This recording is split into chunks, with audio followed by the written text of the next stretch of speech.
Ciao a tutti, bentornati sul mio canale, benvenuti in questo nuovo video. Oggi parleremo del mistero, anzi dei misteri del libro di Enoch. Ma prima di tutto cerchiamo di capire perché misteri, perché vedrete che, come vi esporrò in maniera succinta il libro di Enoch, perché ovviamente è molto impegnativo doverlo leggere tutto, quindi vi farò un po' riassunto soprattutto dei primi due libri, perché sono i più importanti. Dopo c'è il libro delle parabole,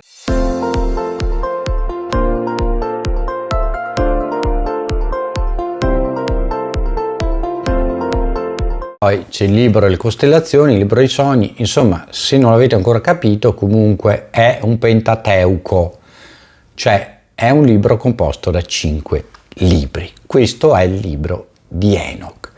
Ma qual è il mistero o i misteri che coinvolgono il libro di Enoch? Andiamo a vederli insieme. Innanzitutto cerchiamo di capire chi è Enoch. Enoch è un personaggio biblico, personaggio che risulta nella Bibbia, è il settimo dopo Adamo ed Eva ed è il bisnonno di Noè. Anzi, sapete che avevamo visto che secondo una certa tradizione ebraica, anzi secondo alcuni studiosi, chiamiamoli così, che ci dicono che abbiamo due Dio, il Dio creatore è Dio quello delle regole, degli ebrei più cattivo, e Elohim, quello più buono, che ci dà indicazioni, che ha detto a Noè come farsi l'arca. Invece a quanto pare è stato proprio Enoch, cioè il bisnonno di Noè, a dire a Noè come farsi l'arca su indicazione di Dio.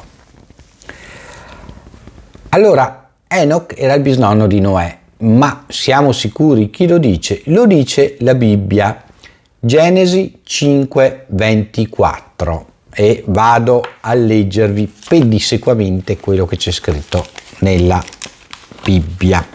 Quando Jared ebbe 162 anni, generò Enoch, e Jared, dopo aver generato Enoch, visse ancora 800 anni e generò figli e figlie. L'intera vita di Jared fu di 962 anni, poi morì. Quando Enoch ebbe 65 anni, generò Matusalemme. Enoch camminò con Dio. Enoch, dopo aver generato Matusalemme, visse ancora 300 anni e generò figli e figlie. L'intera vita di Enoch fu di 365 anni. Enoch camminò con Dio e non ci fu più, poiché Dio lo rapì.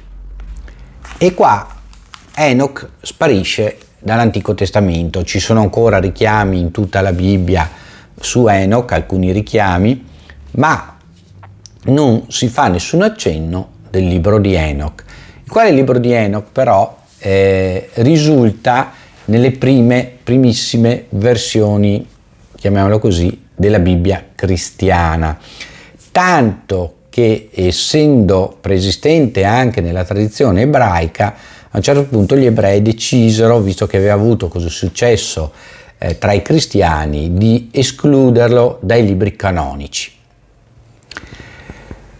Ma però poi fu escluso anche dai libri canonici dei cristiani dal IV secolo d.C. Lo troviamo però nella Bibbia canonica dei cristiani copti e in particolar modo quelli a noi più vicini, i cristiani etiopi. Ne troviamo una versione come Enoch l'Etiope, così è stato poi definito.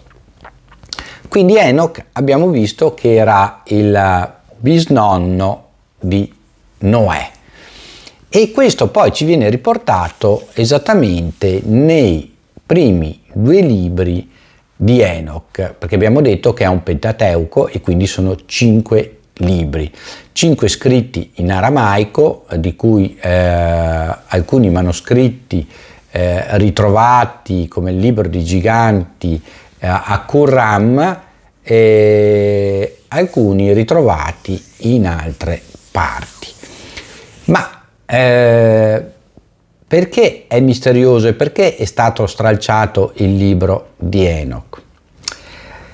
Il libro di Enoch è stato stralciato perché parla molto di quelle cose che a noi, su quelli che seguono il mio canale, piacciono, ma che in genere alla gente non piacciono. Cioè parla di cose trascendentali. Parla anche di una cosa che viene considerata mitologia a livello cristiano, ma che assieme alla Divina Commedia di Dante Alighieri in tempi più moderni ha reso l'idea di quello che è l'inferno come noi lo conosciamo, che non è un inferno nel caso del libro di Enoch dedicato agli esseri umani, ma un inferno dedicato agli angeli caduti. Ed ecco che anche nella nostra tradizione attuale gli angeli caduti sono i collaboratori del diavolo, di Satana, in quanto appunto angeli caduti diventano diavoli. Ma cerchiamo di capire perché ci sono gli angeli caduti e cerchiamo di capire intanto quali sono i titoli veri e propri dei libri di Enoch, dei 5 libri di Enoch, e andiamo a vederli insieme. Allora, c'è il libro dei vigilanti, che è diviso in 2 parti, abbiamo detto prima, il libro dei vigilanti 1 e il libro dei vigilanti 2. Il libro delle parabole o parabole di Enoch, secondo libro, terza parabola, prima parabola, seconda parabola.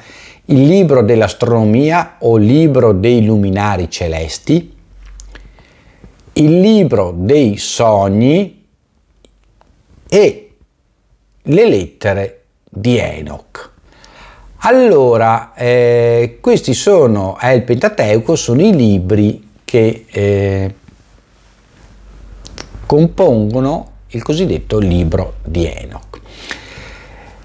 Allora, il libro di Enoch conosce un mistero particolare iniziale, che è appunto il motivo per cui nasce l'inferno, ma ci spiega anche una cosa che viene tramandata in moltissime leggende a livello di tutte le culture mondiali, che è la nascita e la esistenza in vita, almeno in tempi storici primordiali, dei giganti. E questo perché avviene per colpa dei vigilanti. Ma chi erano i vigilanti? I vigilanti erano degli angeli dedicati appunto a vigilare gli astri e a vigilare la terra in maniera da preservarla da attacchi malintenzionati, maligni, in maniera da mantenere l'equilibrio negli astri e sulla terra, i quali, essendo esseri spirituali molto forti, scendono sulla terra, prendono sembianza umana per accoppiarsi, avere rapporto con le donne degli uomini.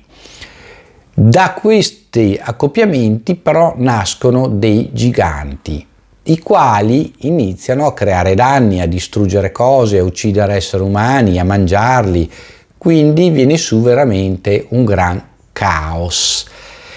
Nel frattempo questi vigilanti, questi angeli scesi sulla terra appunto per accoppiarsi con le donne, insegnano agli uomini attraverso le donne l'utilizzo delle tecnologie, quindi del fuoco, delle medicine, come crearsi le medicine con la natura, come utilizzare il fuoco, come crearsi strumentazioni, attrezzature, la ruota, eccetera. Questo fanno i vigilanti. Questo è un po' il sunto, però ve lo introduco bene. I primi libri sono interessanti, anche gli altri non sono da meno, ma hanno meno un interesse così umano, perché poi attraverso le parabole degli animali che vengono uccisi, mangiati, messi all'inferno, si ripete la storia del libro dei vigilanti. Può essere interessante il libro dell'astronomia, per capirsi in parole sempre semplici e povere. Allora, innanzitutto abbiamo detto che Enoch viene rapito da Dio, quindi sale al cielo. Come altri profeti e come la Madonna, la mamma di Gesù, che non muore deteriorandosi sulla terra, ma viene assunta in cielo direttamente, così com'è, col corpo e tutto il resto. Allora, quando Enoch è in cielo, parla con Dio, e vi leggo testualmente. Il libro dei vigilanti è come un resoconto in terza persona, dove Enoch ci racconta che parla con Dio, e Dio gli dice che verrà sul monte Sinai con 10.000 santi, che sono gli angeli fedeli, e giudicherà gli angeli vigilanti e l'umanità, e ci sarà pace e prosperità per i giusti, e invece, diciamo così, l'inferno per gli altri. Allora, 6.200 angeli, figli del cielo, decidono di unirsi con le figlie degli uomini. Questo è riportato anche nella Genesi 6.1.4, che allora noi andiamo testè a vedere. Prendiamo la nostra Bibbia e vediamo la Genesi 6.1.4. Allora, la corruzione umana. Quando gli uomini cominciarono a moltiplicarsi sopra la faccia della terra e nacquero loro delle figliole, avvenne che i figli di Dio, i famosi vigilanti, videro che le figliole degli uomini erano piacevoli e se ne presero per mogli tra tutte quelle che più a loro piacquero. Allora il Signore disse: il mio spirito non durerà per sempre nell'uomo, perché egli non è che carne, e i suoi giorni saranno di 120 anni. Ecco che allora gente come Enoch non potrà più vivere, o come Matusalemme, per moltissimi anni. C'erano i giganti sulla terra a quei tempi, e anche dopo, quando i figli di Dio si accostarono alle figliole dell'uomo e queste partorirono i loro figli, sono questi i famosi eroi dell'antichità. Allora il Signore vide che la malvagità dell'uomo era grande sulla terra e che ogni progetto concepito dal suo cuore non era rivolto altro che al male tutto il giorno. Di conseguenza il Signore fu dispiaciuto di aver fatto l'uomo sulla terra e se ne addolorò in cuor suo, sicché il Signore disse: io voglio cancellare dalla faccia della terra l'uomo che ho creato, uomo, bestiame, rete e gli uccelli del cielo, poiché mi dispiace di averli fatti. Tuttavia Noè trovò grazia agli occhi del Signore. Questo ci dice la Bibbia, mentre invece il libro di Enoch ci entra nei particolari e dice appunto che questi angeli scendono sul monte Hermon in Palestina, Semeiazza, il loro capo, assieme a Ucachibaramel, Achibel, Tamiel, Ramuel, Daniel, Ezequiel, Surachiac, Azrael, Amers, Batral, Anani, Zachebe, Shamushiel, Sartael, Turel, Yomiyal, Arazeia. Questi sono i capi, chiamiamoli così, di questi angeli ribelli. Il capo supremo era Semeiazza, che potrebbe essere Satana, il diavolo. Gli angeli si uniscono con le donne che generano giganti. E qua abbiamo detto Genesi 6.4. Di 300 cubiti, quindi 135 metri erano questi giganti. I giganti turbano l'armonia degli uomini e del creato, abbiamo detto, fanno disastri dappertutto. Azazel e gli angeli insegnano agli uomini metallurgia ed altri saperi, incantesimi, astrologia, la corruzione degli uomini causata dai giganti. C'è poi la seconda parte B, diciamo, del libro dei vigilanti. Michele, Gabriele, Raffaele o Suriele, come viene chiamato Raffaele e Suriele, sapete che sono gli arcangeli, e Uriele notano dal cielo la situazione, quindi vedono che gli angeli, tra virgolette, ribelli, comunque questi angeli che si sono accoppiati con le donne degli uomini, hanno creato questa gran baraonda, distruggendo l'equilibrio del creato. E vanno da Dio e dicono: guarda, Dio, sta succedendo questo, ovviamente Dio lo sapeva già, ma insomma, sapete, è una maniera discorsiva per far capire agli uomini come stava funzionando il meccanismo. Dio invia Uriele al figlio di Lamech, c'è Noè per annunciargli il diluvio universale che cancellerà il male degli uomini. Dio ordina a Raffaele di legare Azazel, uno dei capi degli angeli caduti, e di imprigionarlo nella tenebra e sottoterra fino al giorno del giudizio. Per la colpa commessa dagli angeli vigilanti, Dio ordina a Gabriele di far annientare null'altro i giganti. Dio ordina a Michele di legare Semeiazza, Satana praticamente, il capo, in questo lo dico io Satana, attenzione, è il capo degli angeli che si sono accoppiati, degli angeli vigilanti che si sono accoppiati con le donne. E gli altri angeli vigilanti, ed imprigionarli sottoterra per 70 generazioni, fino al giorno del giudizio. Dio annuncia la futura benedizione del mondo purificato dal male.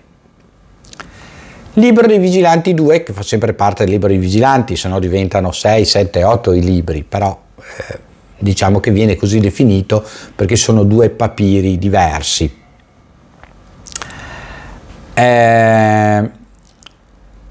Enoch, che era ancora sulla terra, sparì, fu rapito in cielo.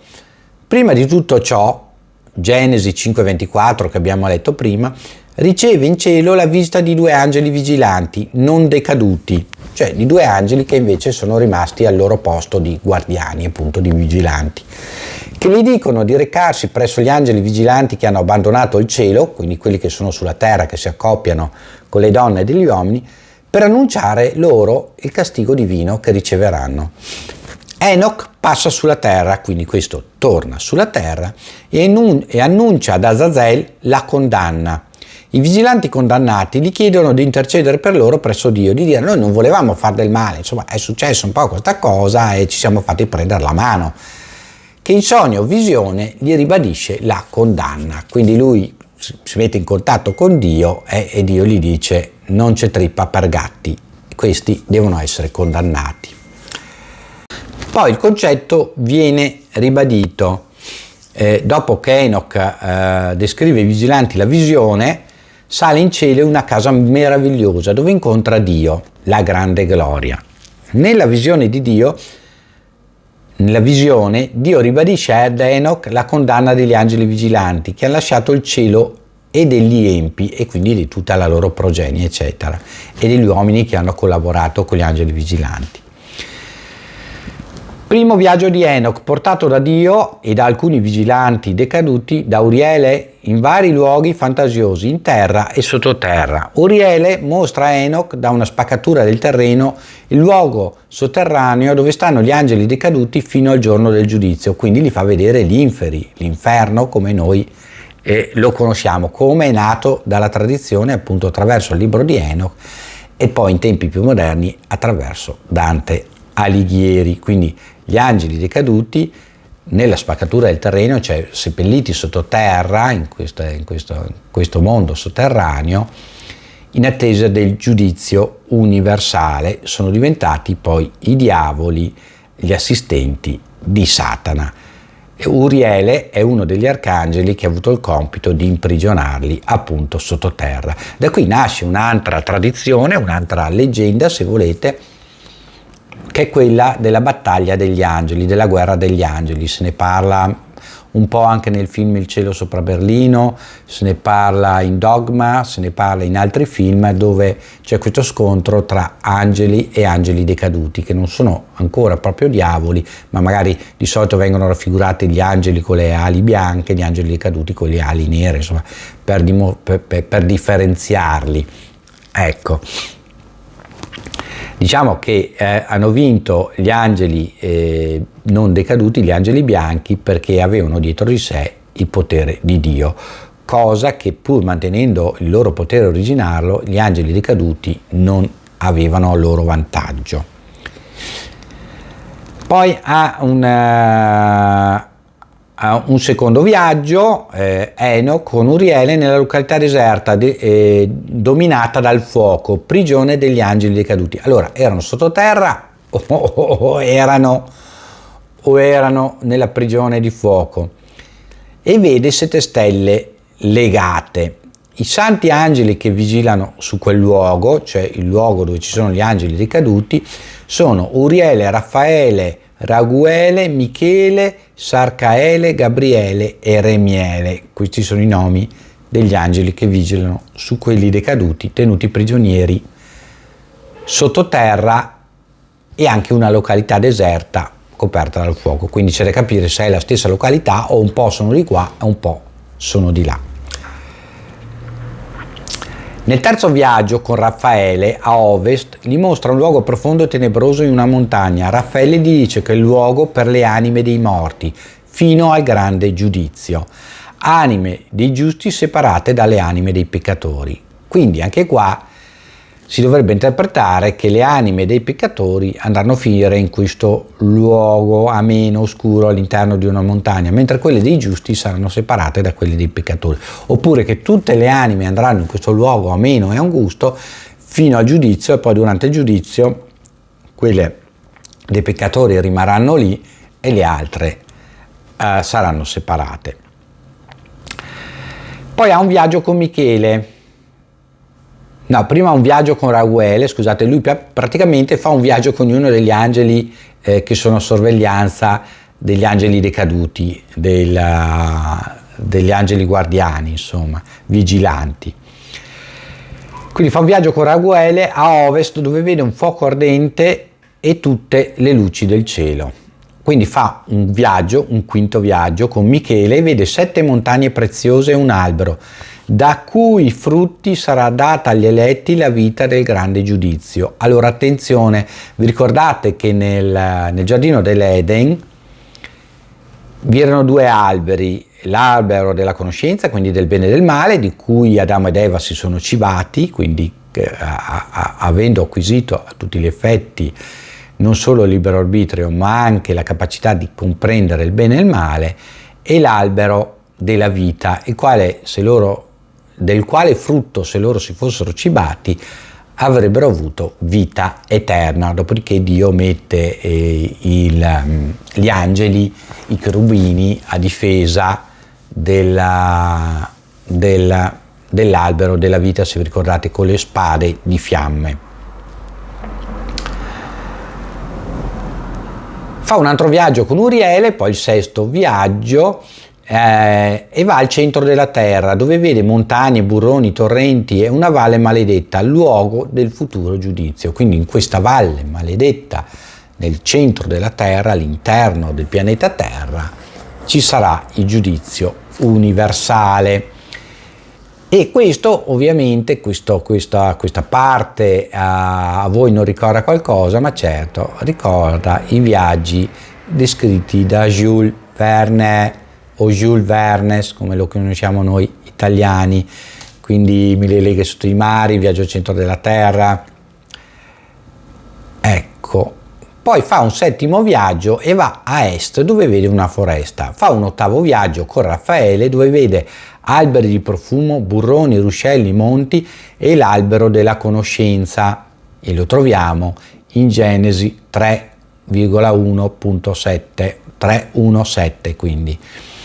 E poi fa un nono viaggio ancora con Uriele ai confini della terra, dove vede vari animali. Fa un 10° viaggio a nord dei confini della terra, un 11° viaggio a ovest dei confini della terra e un 12° viaggio a sud dei confini della terra. Insomma, era diventato un gran viaggiatore questo Enoch. Quindi poi si arriva al libro delle parabole. Nelle parabole non c'è altro che riportato un po' tutto quello che succede e che abbiamo visto succedere con gli angeli sotto forma di parabole: pace e benedizione dei giusti, luci, fulmini, terremoti, viene un po' insomma ribadita tutta la cosa, e c'è anche la lista degli angeli colpevoli, che andiamo a leggerla. Semeiazza, che abbiamo detto che è il capo, Satana, il diavolo, se vogliamo individuarlo con questa figura.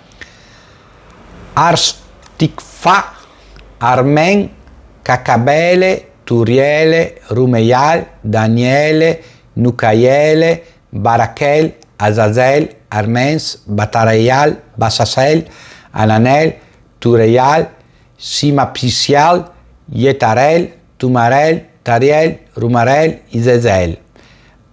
Altri capiangelo quali Yekun, Asbel, Gadriel. E che fece errare Eva fra le altre cose. Questo Gadriel era un birichino proprio supremo. Penemu e Casdeia. E qui Enoch racconta in prima persona, quando lui innalzato al cielo vede tutte queste cose. Poi abbiamo il libro dell'astronomia o libro dei luminari celesti, che pare che sia scritto un po' distante negli anni dal primo libro, una cinquantina d'anni, un secolo non si riesce a descrivere, dove gli angeli, sempre Uriele eccetera, mostrano a Enoch la perfezione del cosmo, dell'universo, le fasi lunari, i venti solari, poi li fanno vedere insomma tutto quello che c'è di meraviglioso e del perché gli angeli caduti vanno puniti, perché hanno rovinato tutto questo equilibrio della creazione di Dio, ed ecco anche perché gli uomini vanno puniti. E qua forse si può capire un po' meglio il peccato originale, che viene un po' risolto con il furto della mela nel giardino terrestre, nell'Eden, nel paradiso terrestre. In realtà perché gli uomini col loro comportamento hanno disequilibrato la creazione, che è quello che stiamo facendo anche adesso. E qua alzo le mani. Poi Enoch raggiunge il figlio Matusalemme e gli fa un riassunto di tutte queste cose e delle nozioni astronomiche, in maniera che possa istruire la sua discendenza. Uriele mostra a Enoch tutto il turbamento che è nato nell'armonia del cosmo causata dalle azioni dei peccatori, quindi angeli caduti e uomini, e gli concede a Enoch di tornare sulla terra per un anno per educare e insegnare a suo figlio Matusalemme quanto ha appreso. Poi c'è il libro dei sogni, dove Enoch racconta tutte le cose a Matusalemme, scusatemi, e ha tutte le visioni, ha le parabole, i cammelli, gli asini che si combattono, pecore che sbagliano strada, cioè insomma attraverso gli animali, un po' come una fattoria, racconta quello che è successo, quindi è una parabola che racconta un po' come mai è nata tutta questa disarmonia e poi insomma bisogna sistemare questo caos nel creato. Ultimo libro poi la lettera di Enoch. Qua il libro pare che sia stato scritto da Enoch, che spiega al figlio ancora una volta che ci sarà un castigo per i peccatori, che esorta Matusalemme a tenersi alla giustizia. Dice: io Enoch, settimo dopo Adamo, generato nella prima settimana, e qua fa una breve storia di quello che è successo a Israele, dividendo la storia in 7 settimane. Ottava settimana, giustizia sui peccatori; nona, giustizia su tutta la terra; decima, giudizio degli angeli vigilanti; nuovo cielo senza più peccato. Ecco che dopo il giudizio universale sarà rientrato questo equilibrio della creazione e quindi ci sarà una nuova era, in questo caso chiamata nuovo cielo, senza peccato, di nuovo tutto in equilibrio. E questo è, poi c'è il libro delle conclusioni o la conclusione dei libri, chiamatelo come volete, dove anche qua non è in terza persona, ma il libro, queste conclusioni sono narrate in prima persona e sono un po' di nuovo un annuncio sul diluvio universale, sui peccati, sul riequilibrio, eccetera. Quindi vi ho un po' riassunto a grandi linee il libro di Enoch, anzi il Pentateuco, quindi i 5 libri di Enoch, così raccolti. Allora, cosa capiamo da queste cose, anche aiutati dalla Bibbia in cui vengono riportate alcune di queste cose? Non sappiamo perché il libro di Enoch è stato tolto, visto che nell'Antico Testamento si trovano anche cose un po' più particolari, direi, si parla di guerre, si parla di cose anche un po' che forse con la religione e la religiosità non c'entrano moltissimo, se non per avvallare alcune cose che andava bene ai popoli di allora. Non si capisce perché il libro di Enoch sia stato tolto, ma sia rimasto nella tradizione, perché come avete ben sentito ci sono gli angeli caduti che vengono chiusi sottoterra, c'è il centro della terra con la valle maledetta, che insomma tutto questo rappresenta l'inferno, e quindi dove poi saranno giudicati, o saremo giudicati, per dirla, perché anche noi uomini peccatori saremo giudicati. Quello che si evince un po' di più, al di là della parabola, che invece poteva essere utile al di là della storia dei giganti o meno, si evince che gli uomini, attraverso la tecnologia insegnata dagli angeli caduti, oltre a combattere i giganti, per cui riequilibrare l'equilibrio che era stato interrotto da questi accoppiamenti illeciti da esseri spirituali con donne di carne, ottenendo questi esseri mostruosi che ruppero l'equilibrio, ne approfittarono e andarono oltre, cioè iniziarono a usare la tecnologia non per vivere in pace, quindi l'uso della metallurgia per fare armi, combattersi, per prevalere gli uni sugli altri, per prevalere sulla natura, per distruggere e quindi per creare altra disarmonia, altro disequilibrio nel creato. Quindi Dio si arrabbia e diluvio universale, salvo poi salvare Noè, un po' di altre persone, per poter dare una seconda possibilità all'essere umano. Quantomeno è più comprensibile del fatto di aver mangiato la mela, e quindi dice vabbè, abbiamo sbagliato, ma questo non può essere onta di aver perso tutto, ci può stare una tirata d'orecchie. Invece l'uomo, come abbiamo sempre detto, ha il libero arbitrio e quando sceglie per il male porta disarmonia, e se questa disarmonia diventa importante, ecco che Dio è obbligato a intervenire. Spero di avervi spiegato un po' i misteri che ci porta il libro di Enoch, o i libri di Enoch, visto che è un pentateuco, lo ripeto, 5 libri sono. Ditemi se questo video vi è piaciuto, se questa spiegazione del libro di Enoch vi è interessata, perché allora andremo a vedere altri testi antichi molto interessanti. Mettete il like, iscrivetevi al canale, è gratuito per voi e a me aiuta a crescere il canale YouTube. Mi raccomando, è l'unico sostegno, darmi una mano in questa maniera assolutamente gratis, di cui poi potete dimenticarvi. Solo il 20% di voi che mi seguite è iscritto al mio canale. Ci vediamo in un prossimo video. Ciao a tutti da Armanno.